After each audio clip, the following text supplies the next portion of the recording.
So guys මම මෙතනදී trade එකක් ගත්තා. මම ඒක loss වුණොත් මම ඊළඟට double trade එකක් දානවා අනිවාර්යෙන්ම. trend line එක trade එක ගත්තේ trend line එකෙන් loss වෙනවා trade එක. මම ඊළඟ එකට අනිවාර්යෙන් double price දාලා trade එක ගන්නවා. low option එකම තමයි ගන්නෙ.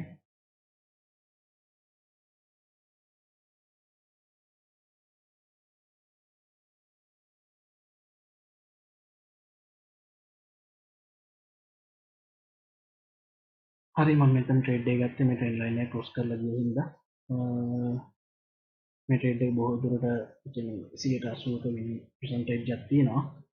මොකද මේක strong bias ලා මෙතන නැහැ.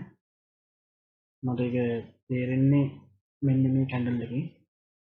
මේ candle එකයි මේ candle එක ගත්තම strong bias ලා weak වෙලා කියලා පේනවා. මේක strong candle එකක්. එනකොට මේ candle එක විශ්වාස කරන්න බෑ මරබෝසු candle එකක් තියෙන්නේ.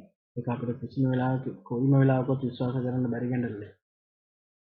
හරි මම මේක පළවෙනි trade එක මගේ loss වෙන trend line එකෙන් ගත්තා. trade එක මම හිතන ඇඳගෙන ඉඳි මම පරක්කුයි. මාකට් එකට එනකොට 11:24යි දැන් වෙලාව අවුලන්නේ මේ trade එක අපි ගිහින් අපේ දවසේ ටාගට් එක කවර් එතකොට දවස් 9:03ක් ට්‍රේඩ් කරා දැන් 72කට ගෙනලා තියෙන account එක. හරි අපි බලමු ඊළඟ දවසේ. තව ට්‍රේඩ් එකකින් හම්බෙමු. හරියනවා.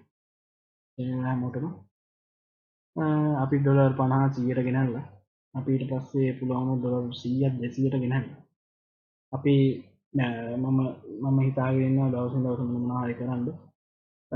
රියල් මනි වලින් කරමු ඊට පස්සේ හැමෝටම තේරෙයි. හැමෝම ඉගෙන ගනි. අපි රියල් මනි වලින් පටන් ගමු.